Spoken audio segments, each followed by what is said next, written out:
Hey everyone, and welcome to another episode of PitchIT Live. I'm Adam Bielanski, your host, alongside with the amazing co-host Sean Lardo. How you doing? You're coming live from where? Are you coming live from? It's clearly not your office. Well, first, hello, Adam, and thank you for the amazing introduction. I am live in action at ASCII Chicago right now.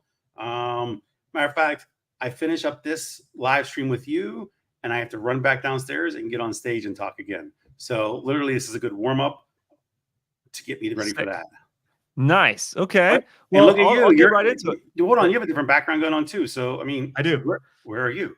I finally have settled into Colorado, Evergreen, Colorado. So, it's a great place. Nice temperatures outside, 80, sunny, clear skies, fresh air, pine trees, peace, and deer. Are you and deer? Are you going to grow your hair out more, get a beard, wear more flannels, and buy construction boots? No to all those things. So I'm actually need to get a haircut. And then I haven't shaved in a while either. So, just FYI. FY, there's a Y in there, not just FYI, because I don't even know what that even stands for. But it's been a long week. A lot of things going on. But I'm excited here because every single week, every Wednesday, I'm checking in with you. We're checking out the PitchIT contestants, really the brightest innovators in the industry, and Agreed. MSP market. Right? It's pretty awesome seeing this stuff. And today, none other than Scott Green is joining us from Aportio. So pretty awesome organization. So we get to find out what's going on in his organization, what he's developed for the industry. So tell us a little bit about PitchIT, Sean. It's been a couple, it's been a week. So it's been a good week or two. No, it's been two because you missed last week because you were moving. So exactly right. Yes. So for those of you that missed in 13 days and forgot everything about this, which would be unusual, but for those that do, like 10-second Tom, what PitchIT is? It is a Shark Tank like competition for innovators in the space that are vendors providing solutions for MSPs. The goal is to make sure that we can bring them in to compete against one another. We currently have 26 vendors in competing right now. By the end of August, first week of September, we'll trim it down to the three finalists. Those three finalists, they'll end up at IT Nation Connect in November to compete live on stage. Grand prize is $70,000. Second place is $30,000, and third place is Marvin B's steak knives. Nice. It's a grueling 16 weeks, and we're going to get right into it. But I want to remind everybody, this isn't just a show. This isn't just Sean and I talking. I want you guys to interact with us, ask questions, engage with us, join us. It's an experience we want to create, and also just toss the tough questions. Ask those tough questions. So without further ado, I'm going to go dive right in with Scott. How you doing, Scott? Hey, good, thank you. Doing all right. So tell us a little bit about yourself and Aportio. Sure. I'm living in Melbourne, so it's a little bit early right at the moment. And I was watching the rugby league competition between New South Wales and Queensland last night, best of three series. So it's 1-1 after two, and so I love sports. Pretty much anything that's got a ball involved, I'll chase it, hit it, or kind of watch it. And have you'll chase it. Like you're an avid runner. I chase a golf ball. I chase golf balls. You do? Like all over the place? Yeah, all over the place. I'm a 6 handicapper stuck inside of the body of a 24 handicapper moment. So been in the industry for over 30 years. I actually come out 40, which is a bit scary, but most of that time's been built and running MSPs for 30 years of that. So growing a business from 5 people when I joined to 175, or so 250 when we sold, and then ran another MSP that grew from 300 to about 650 people across Australia and New Zealand. So kind of understand the pain of MSPs. Nice. Okay. I understand the pain right now of running after balls. It's weird. But so okay, question then. What time did you say it is right now? It's 4 a.m., just after 4 a.m. Yeah. Man, you must really like us. So I'm glad you love it. Love it. Yeah. What made you, so the company itself, what made you start your company? Yeah, look, we saw a gap in the market, and yeah, if I kind of start with a little bit of a story, that if you could imagine the impact on your business if you could give your service desk agents an extra 30 minutes a day to talk to customers, and it was really that inspiration of saying, how can we give MSPs more time back to actually deal with customers rather than dealing with mundane aspects. And one of the challenges most MSPs face is that they're not really built for scale.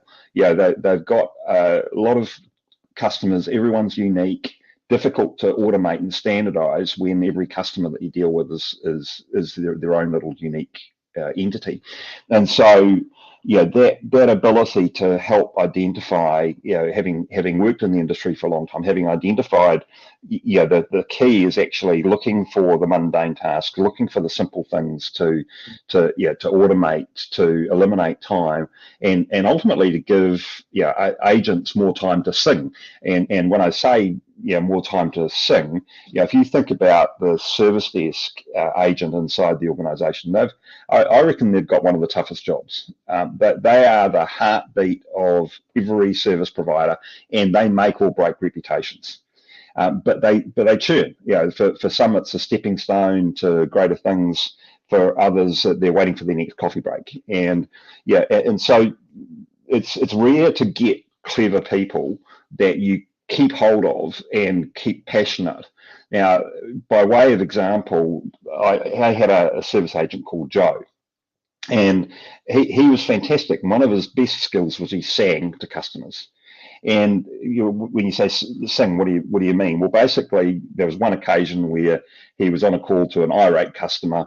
They were inconsolable, and he sang to them, sang a lullaby, and they kind of stopped and they said, "What are you doing?" They said, "Well, you weren't listening to me. I was trying to help. You weren't listening, and so I thought maybe if I sang to you, it might make a difference and give me a chance to help you."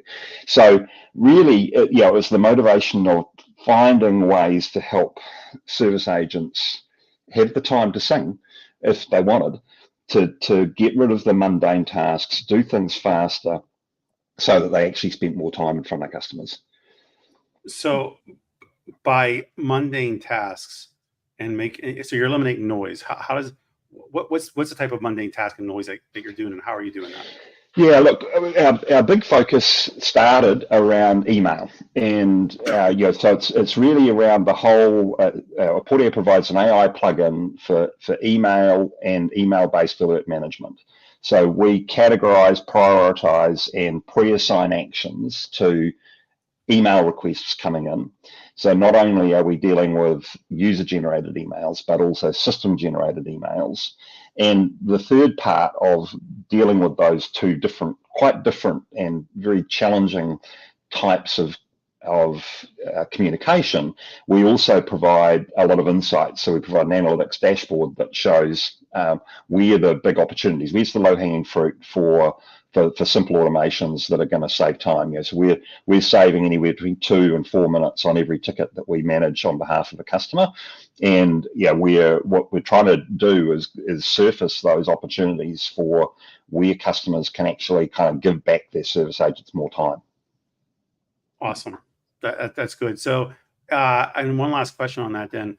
Have you guys ever quantified what that does for the business yet? Yeah, well, look, we've got a number of really good use cases. In one case, we've reduced the billing time for one of our customers, end-of-month billing time, by 50% because they are dealing with automatically categorized and described, using AI-powered generative AI and other machine learning models. They've already got a really good description of what customers have actually been asking for. You're not reliant on agents to do the categorization. So that means that end of month billing is faster and they're getting better revenue, avoiding revenue leakage. We're also giving that 2 to 4 minutes time back. Now, in one of our larger customers, that meant we gave them 6 agents back. So they kind of basically freed up 6 agents who could then start spending much more time delivering proactive service. And then the third probably angle is we've got customers who are talking about how we're helping them use AI to automate aspects of their business, and it's actually helping them win new business. I love that. Yeah. I like that code, Adam. Yeah, I was gonna kind of, Keith actually asked a great question, and I was gonna go down that path as well. Is how does it integrate with PSAs? Is it just ConnectWise? Is it others as well? And do you have like, because one of the things when it comes to AI is, well, how's my data? Is it secure? Where is that housed? Is it on the open internet? Is it using open AI? Those type of things. Yeah, absolutely. So, yeah, great question. So, firstly, to deal with the integration question, we work across pretty much any channel at the front end. So we focus particularly on email, but we can take feeds from other systems as well and other channels. So email still represents well over 40% of all the email, all of the interactions that come into service desks. Over 40% of that coming in via email, and it's not going away anywhere soon. So we're closer to the idea of a paperless toilet than we are to the paperless office, to being that far away from getting away from email. So it's here to stay. We do that incredibly well, and we do that through just setting up basic relays between customer email systems and our system. At the back end, we integrate via API, and then in the middle we have an AWS platformed service, and that has a range of machine learning and generative AI extensions. So we incorporate tools from AWS, from Microsoft, from OpenAI. So there's some customer flexibility about how and which of those platforms we integrate.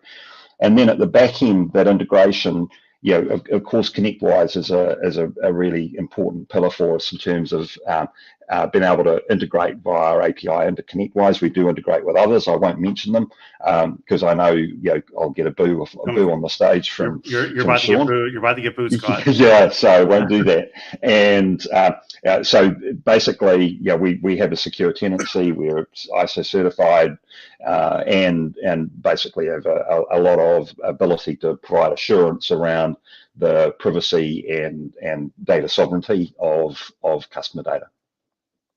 So that's really, really cool. I have one question real quick just about this. One of the biggest concerns about AI is the data source, right?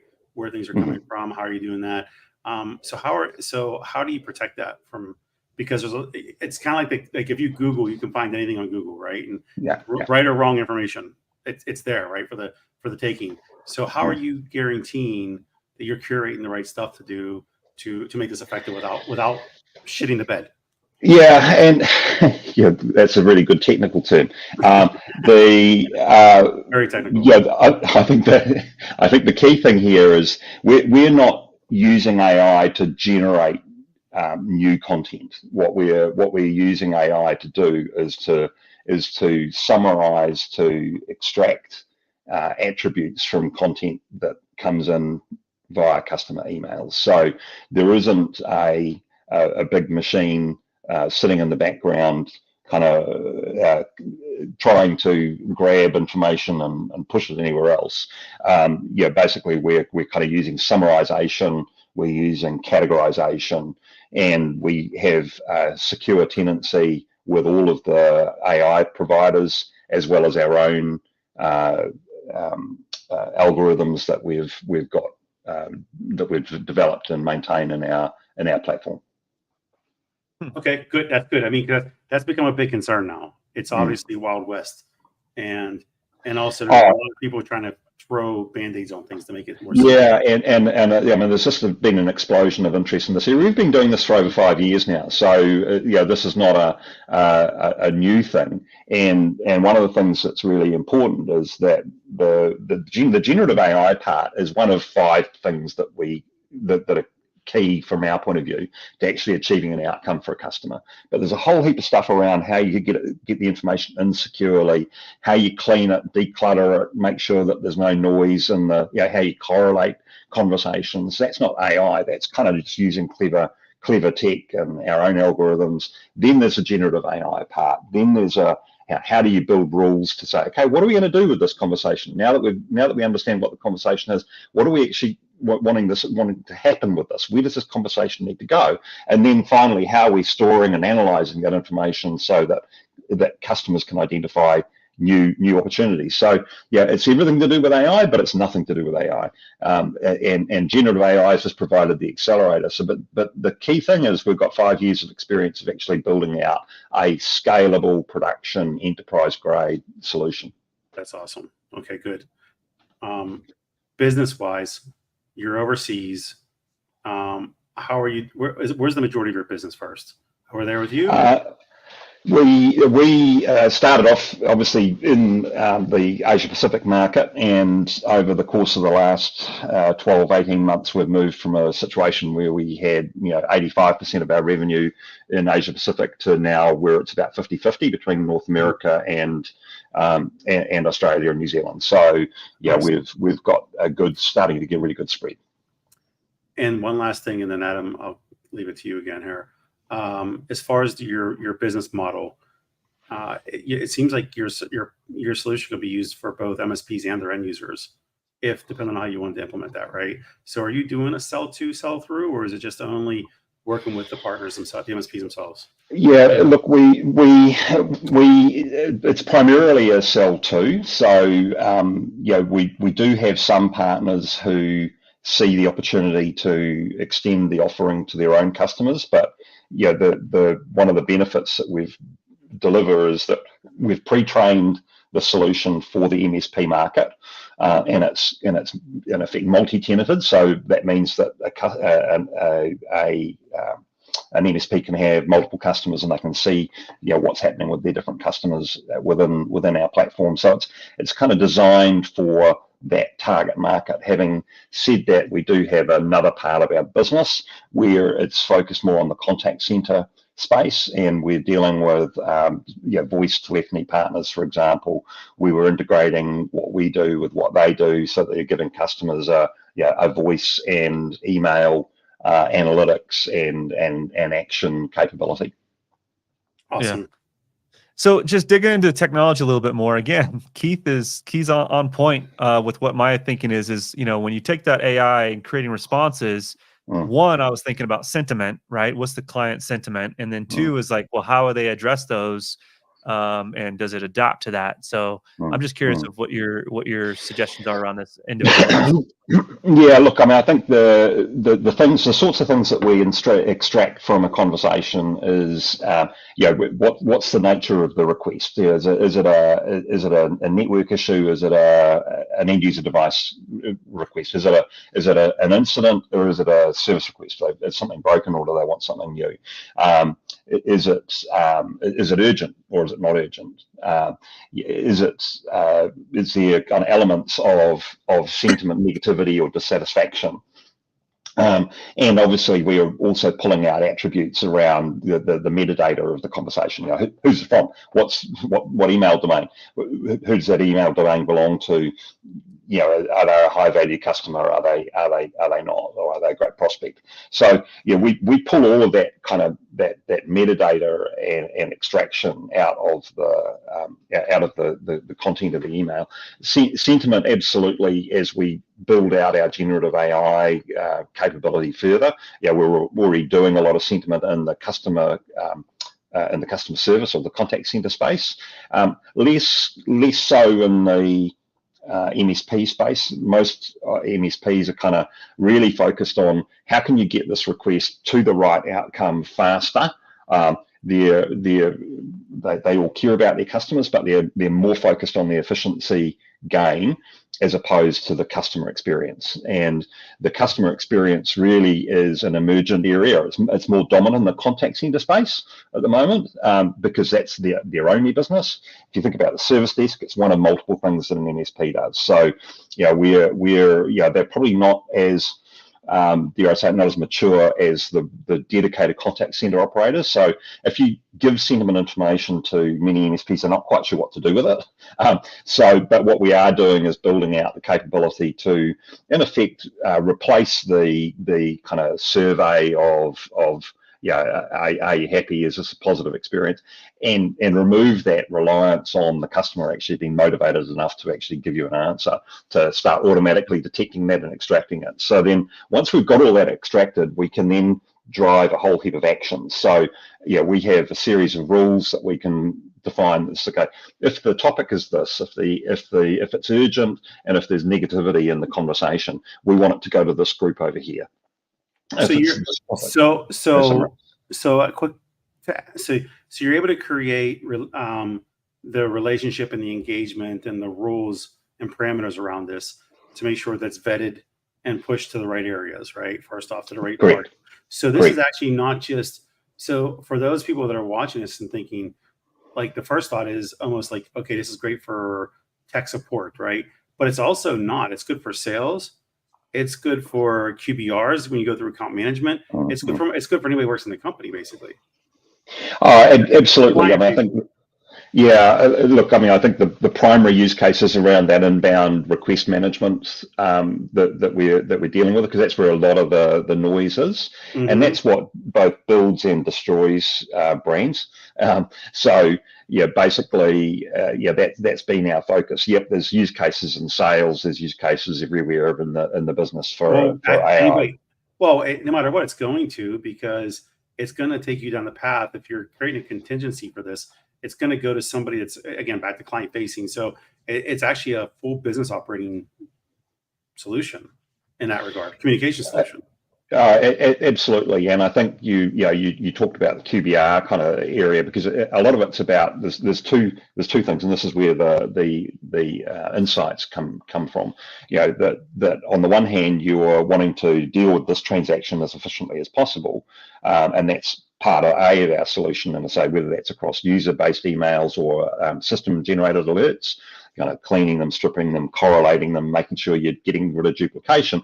But then on the other, so that's the time saver. But then on the other hand, it's saying, okay, well, what are the trends? What's actually happening over time? And whether it be for a customer-specific QBR or whether it be for your own strategy around automation, what we're able to do is really provide kind of hard quantified data rather than just a squeaky wheel gets the oil. It's kind of saying, okay, hey, we've got fact here that tells us that our biggest problem area is over here, whether that be because of volume, but because of the turnaround time, whether it be because of the negativity of the experience that we're creating for customers. Perfect.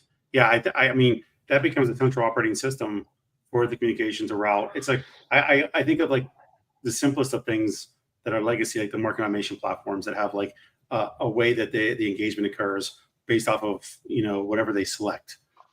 They get an email, they select unsubscribe, it goes right to unsubscribe, right? But if they select, hey, I want to learn more about X, you can create a contingency follow-up, almost a parallel conversation piece in there of new content to receive. Now, obviously, this is more advanced because that's very rudimentary, but that's how that all started, right? Yeah, absolutely, and I think you're absolutely right. And one of the things that has been important for us around getting to where we are is avoiding getting distracted by all the possible applications and really focus on the things that create the biggest impact in the shortest period of time. Because we're an agile player that is trying to deliver back a simple, easy onboard solution that you can start turning on and getting value from tomorrow. We don't want to overcomplicate life by trying to tag you along on a 10-year journey and a 3-year transformation. We want to be delivering our customers benefit in days and weeks, not months and years. And that's the challenge around the whole AI space, is everyone's sitting there, wow, where do we take this? What's the right thing for us to do? And there's a lot of wheel spinning, there's a lot of procrastination, and from our point of view, hey, it is complex. It's transforming the way your business is, but just take the low-hanging fruit. We can start delivering you value tomorrow. Yeah. So that's kind of the value prop. Yeah. So when did you actually start this? Because I know you developed and built an MSP, pretty successful in that. I'm just kind of like when did this thing start? Like, when was your like, hey, here's this company, we're going to go to market? Because AI is relatively Yeah, new. well, oh, look, it's probably seven years ago now, Okay. even longer. I was working in a very large, even on a global scale, it was a large MSP. Sort of 600 or so people, and that was just in one part of the business I was responsible for. It was a big business, and as the longer time went on and the bigger we got, the more I kind of saw that this was a burning platform the danger of incumbency, where you've got the weight of customers, existing customers, all of whom are different, and all of whom want you to do it their way rather than, the MSPs are not in a situation where, by and large, where they can dictate to customers how they interact with them.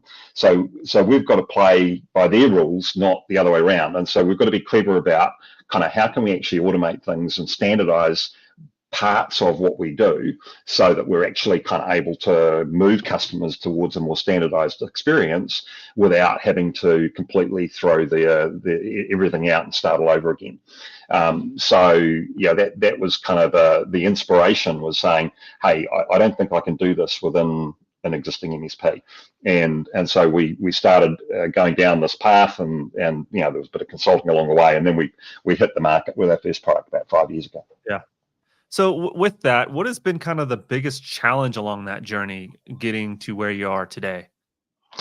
COVID was a pretty good one. I don't know whether it impacted guys like you at all, but we kind of screwed our market for a few years. We couldn't get out of the country.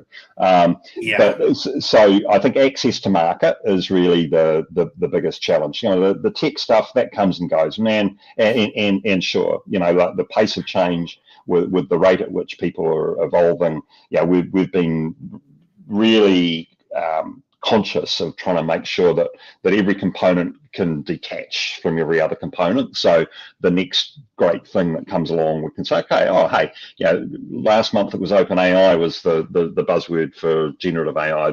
Now it's Azure OpenAI, or now it's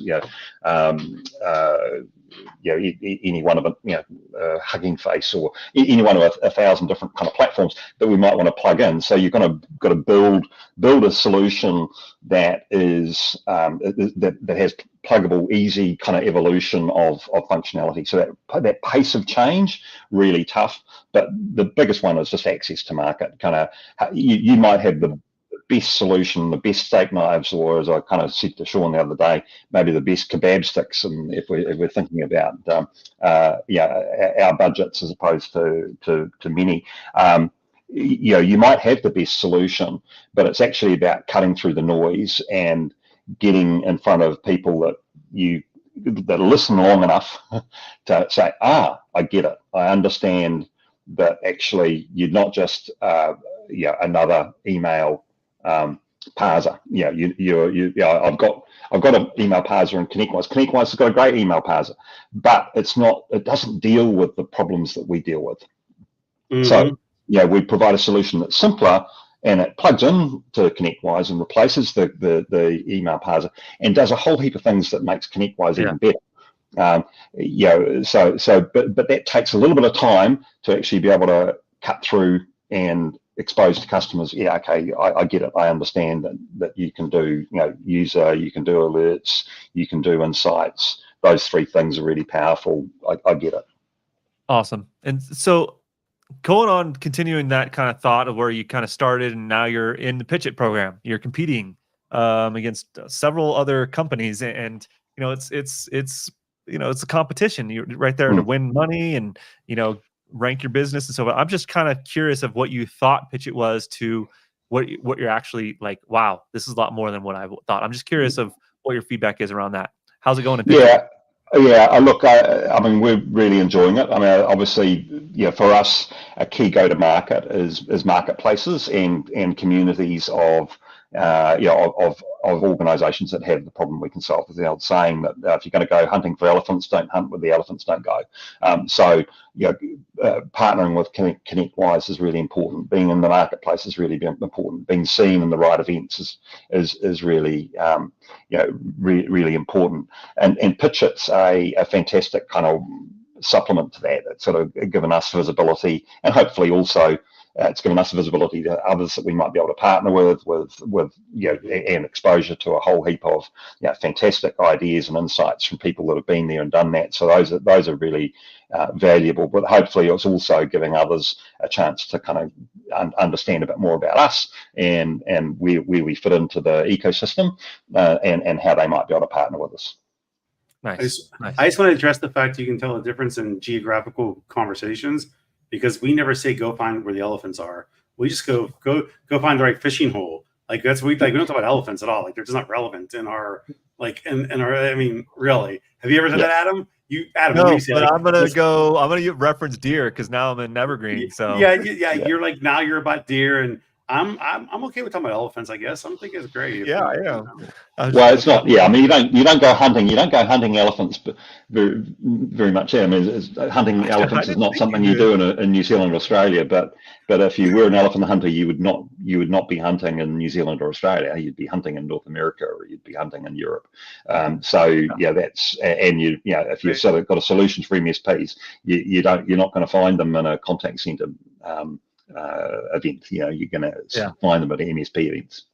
Yeah. So what's the next big step for your product or even your business? Yeah, look,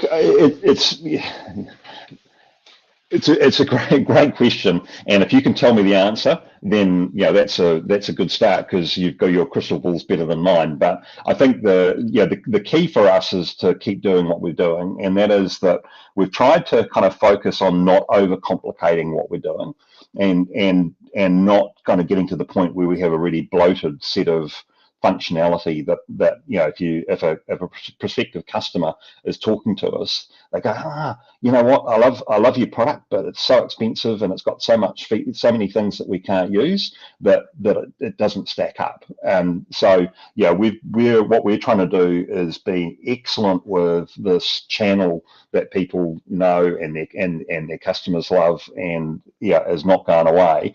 And that's not to say we don't integrate with other channels, but I think that's kind of an important distinction. Is actually, let's recognize it for what it is. It's not going away. Let's do it really well. And I can tell you, we've still got a huge backlog of functionality around doing that really well as starting to integrate with the back-end platforms and the other channels. And clearly, generative AI is creating new capability. You mentioned sentiment, for example, earlier. So we're obviously building out that functionality, but we know that we are now providing a really critical, mission critical element of the comms structure that MSPs use. And so we've got to make sure that platform's secure, that it's reliable, that it scales, that it's available, and that we're adding new features to it. And I think kind of going feature bloat is dangerous, because that potentially takes us into a space where you're trying to compete against vendors like ServiceNow, or kind of this kind of full soup to nuts, and that kind of puts us into a space where people say, I used to understand what you're doing, and now you've kind of grown and it's kind of weird, and you're competing against a whole heap of other people. So kind of that focus is really important for us. Nice. Awesome.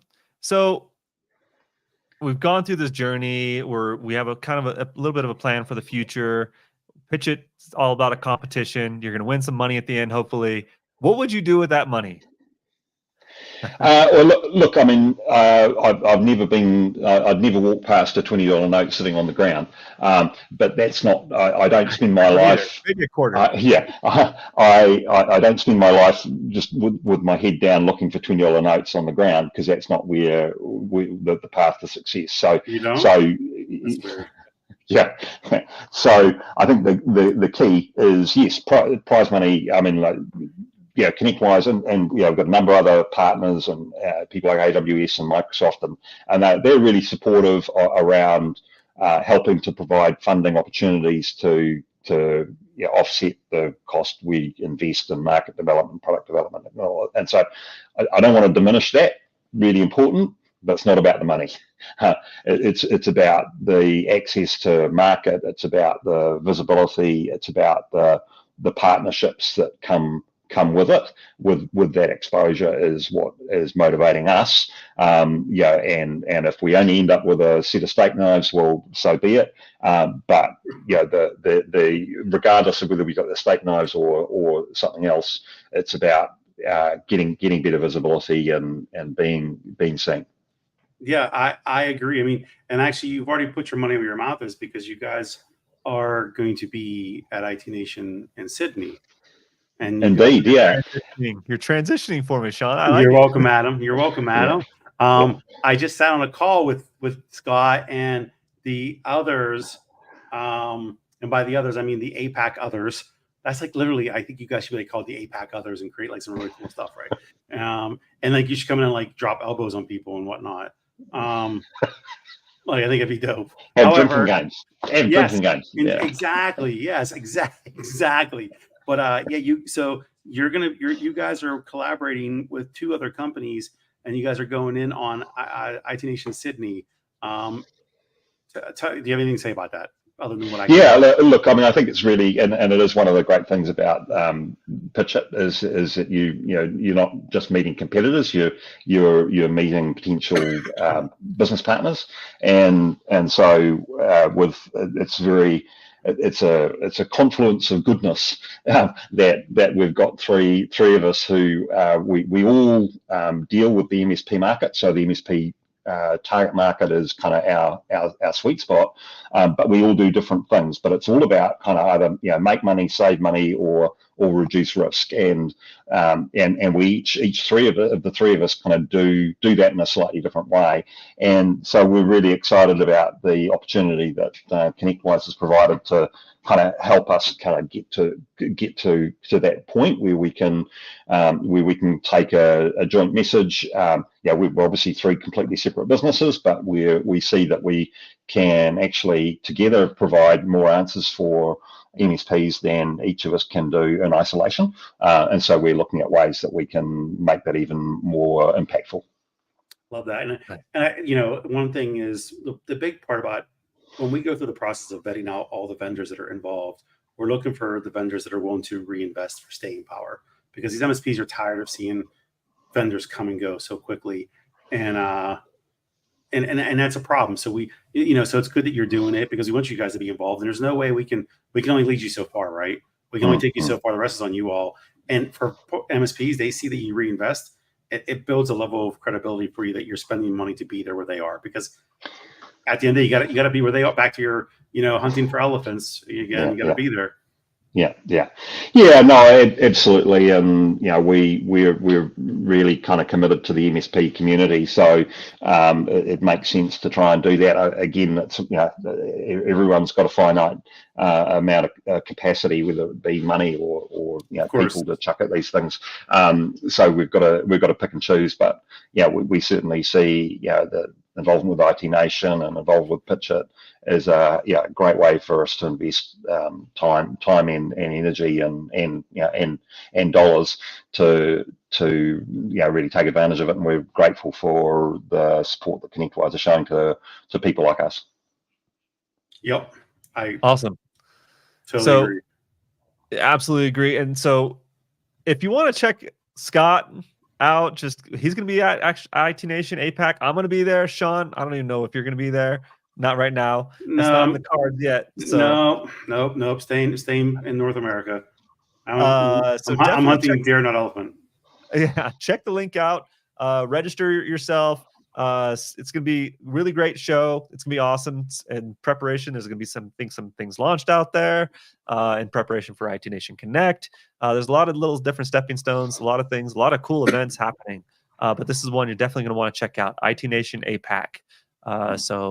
And then if you want to check Aportio out, check out the link below. Scott, any closing thoughts? Look, I think the key closing thought from me is that I think there is so much noise, there is so much contention around the risks and the opportunities around around how people are embracing AI in their business. And the finishing thought from me is, I've been in the industry for a while. There are new trends, there are new techs, there are new concepts that evolve, and they transform the industry sometimes faster than others. And the rate of change right at the moment is amazing. So I think the key thing is, when you're in that market where it's really volatile and it's changing, where do you invest your dollars? And to me, based on my experience in the MSP market, you invest it where you can get quick return and start actually giving people like Joe more time to sing to customers. Because if you can do those simple things really well and free up your clever people, reduce your staff churn, increase the interaction you have with your customers, give your people the chance to actually do stuff that's more interesting than just clicking a box. That's the key to growing a successful MSP business. And that's really what we've tried to do. At the very heart of what we're doing is trying to give MSPs a simple way to start saving money, making money, reducing risk by using AI in a simple way to eliminate mundane tasks. Nice. Excellent. Awesome. Thank you. That's really, really cool. Excellent. Love learning about new products, new services, new offerings in the industry. Sean, any closing thoughts? I just like the fact that, one thing that this competition has shown is everybody's figuring out a way to become more effective. That's the business 101 is how to trim the fat to save money. Like actually, when I talk on stage later, I'm talking about EBITDA a little bit. And we know that one of the killers of EBITDA is the mundane rudimentary things that you can get rid of that you don't. And I find it funny, especially in this space, because MSPs forever have talked about automation, but have a hard time doing it.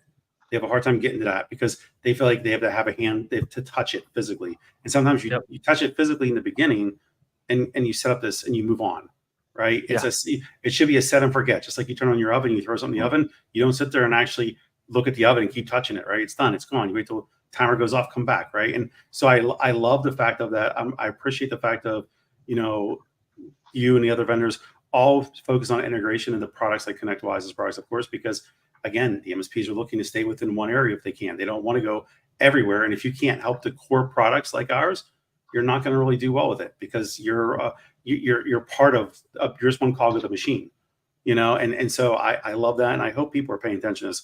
And for MSPs, if you guys aren't paying attention to this, you should be. And if you are looking at this, you should do a deeper dive to figure out what it can do for you guys. It's time for you to start stepping up on those areas. Start hiring role players instead of hiring admins. That's all. And otherwise, I'm going to go speak on stage in a little bit and crush and probably win the award for best talk. That's the plan.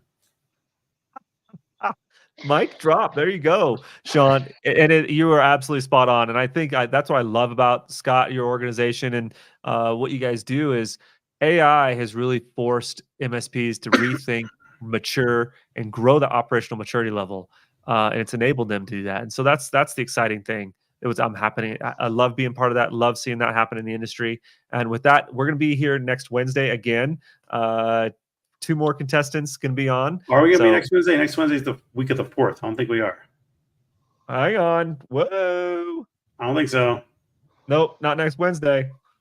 Nope. That would be the 10th of July. So we're off for a week. So thank you, Sean. So that's what I'm here for. Appreciate that. Yeah, it's awesome. Scott, awesome. Enjoy the rest of your week. And I look forward to seeing you at IT Nation APAC. It's gonna be a really cool show.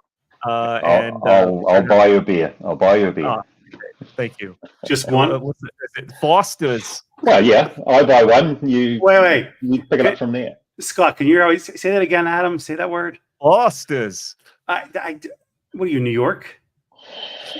Yeah, no, I don't think you don't want to be drinking. Anyway.